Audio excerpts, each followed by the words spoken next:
Bismillahirrahmanirrahim. Al-bait fi kutubis sunnah. Idzan al-ulama alladzi dzakartuhum, ulama-ulama yang saya sebutkan tadi itu adalah cabang-cabangnya, sedangkan batang pokok kayunya itu adalah ahli bait. Siapalah ulama imam mazhab yang paling tua? Abu Hanifah.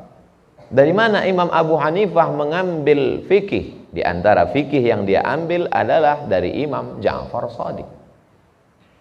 Habib Ali Al-Jifri ditanya, kalau memang kalian ahli bait, kenapa kalian tidak mengambil fikih Ja'far Shadiq?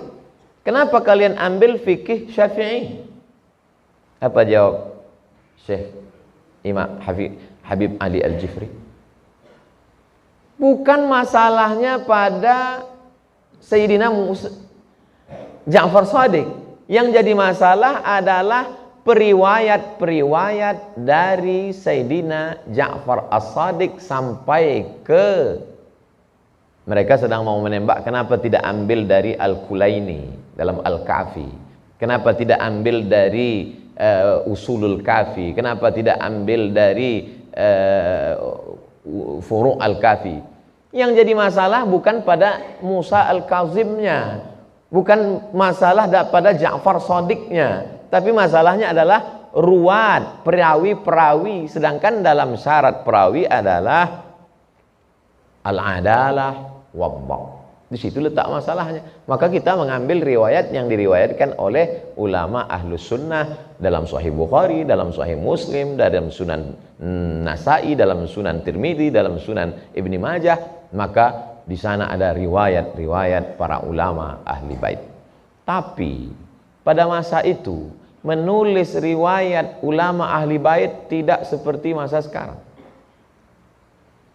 Saya kebetulan menulis tesis tentang Rijalul Muwatta' was Sahihain alladzina dha'afahumun Nasa'i fi kitabid du'afa wal matrukin jam'an wa dirasatan. Periwayat-periwayat dalam Muwatta', periwayat-periwayat dalam Sahih Bukhari, periwayat-periwayat dalam Sahih Muslim yang didhaifkan oleh Imam Nasa'i dalam kitab. Imam Nasa'i punya kitab namanya Ad-Du'afa wal Matrukin. Dalam biografi Imam Nasa'i, tufiyan Nasa'i li'annahu allafa kitaban wa mawdu'ul kitab Fadail Ali.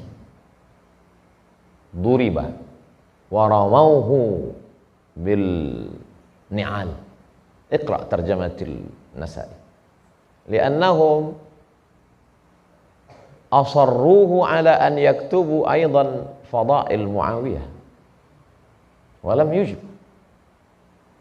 Jadi nama para ulama itu ada, dan ulama-ulama yang ana sebutkan tadi mengembangkan riwayat-riwayat daripada ahli bait. Subhanallah, masya Allah, tabarakallah. Setelah zaman aman, tenang, sekarang di mana-mana kita berada, riwayat yang kita dengar adalah riwayat ahli bait.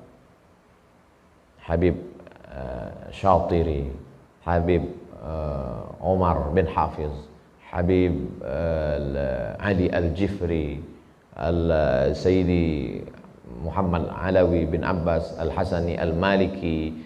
Wa ana fil doktorah S3 saya tulis Syekh Hashim Ash'ari wa juhuduhu fi nashri sunnah fi Indonesia. Waktu menulis biografi ini, masyayikhuhu, syuyukh-syuyukhnya ana bagi dua. Syuyukh yang dari ahli bait dan syuyukh yang bukan ahli bait. Ana bagi dua. Ana utamakan di atas ahli bait, baru yang di bawah yang bukan ahli bait.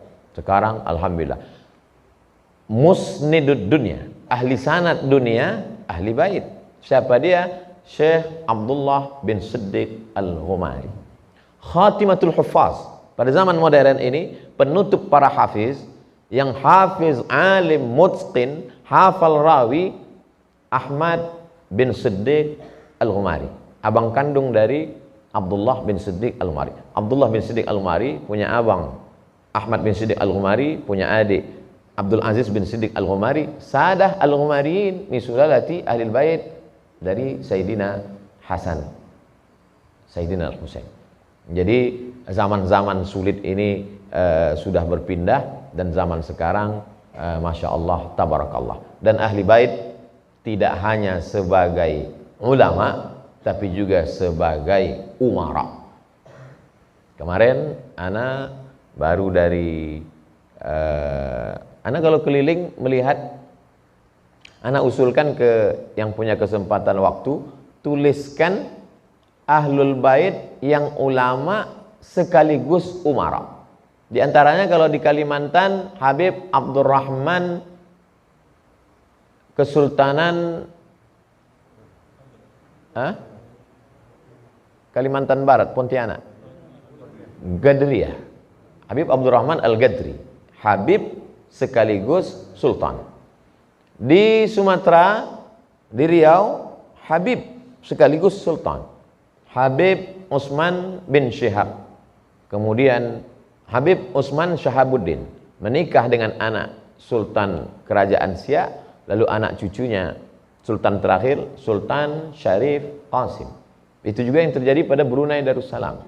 Habib menikah dengan anak Sultan, lalu kemudian anak cucunya menjadi zu'ama. Itu juga yang terjadi di Yordania.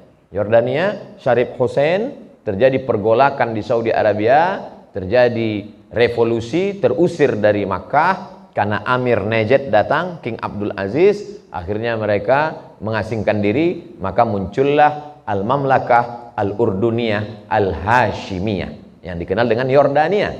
Maroko, di tiang Masjid Hasan II itu dituliskan, tiang utama, inilah masjid yang didirikan oleh Hasan II, anak Muhammad V, anak Hasan I, sampai kepada Sayyidina Al-Hasan ibnu Sayyidatuna Fatimah binti Nabi Muhammad sallallahu alaihi wasallam. Jadi ada satu dakwah yang sekarang tersendat. Habib-habib itu dulu, zaman dulu, dua dia lakukan. Pertama, mengembangkan taklim. Yang kedua, menikah dengan anak sultan-sultan sehingga kesultanan itu menjadi Islam. Nah, ini yang nomor dua nih mesti diulang sekali lagi. Wasilah dakwah. Kenapa? Karena kata Abdurrahman Ibnu Khaldun, ar-ra'iyah ala dini mulukihim. Mudah berdakwah itu kalau dari atas. Jadi kalau ada anak bupati, anak gubernur, anak anggota dewan, itu harus disyarifahkan. Supaya apa? Supaya mudah ini wasilah dakwah. Jadi kalau ditulis itu oleh sarjana-sarjana kita, bagaimana metode dakwah mereka dulu, ada yang sekedar menjadi mufti. Pergi saya ke Pulau Penyengat, Kerajaan Melayu Riau. Di situ ada pulau, ada masjid yang dibuat dari putih telur ayam. Semen itu saking kayanya diaduk dengan putih telur ayam. Kuningnya buat puding. Situ ada makam, di samping makam sultan, di samping makam Habib As-Saqqaf. Jadi ada mereka hanya sampai pada level mufti. Tapi kemudian ada yang di atas itu adalah membenarkan sabda Nabi SAW, al-a'immah min Quraisy. Al-a'immah min Quraisy kata Nabi. Dan itu terbukti dalam sejarah Nusantara. Jadi adik-adik yang kuliah di Fakultas Sejarah mesti menulis para habaib yang menjadi habib juga sebagai sultan di Nusantara untuk mengokohkan. Kalau tidak nanti umat ini akan terlupakan dari sejarahnya, maka yang muncul adalah orang-orang sekuler, liberal, komunis, ateis dan lain sebagainya. Wallahu a'lam bishawab. Barakallahu fiik.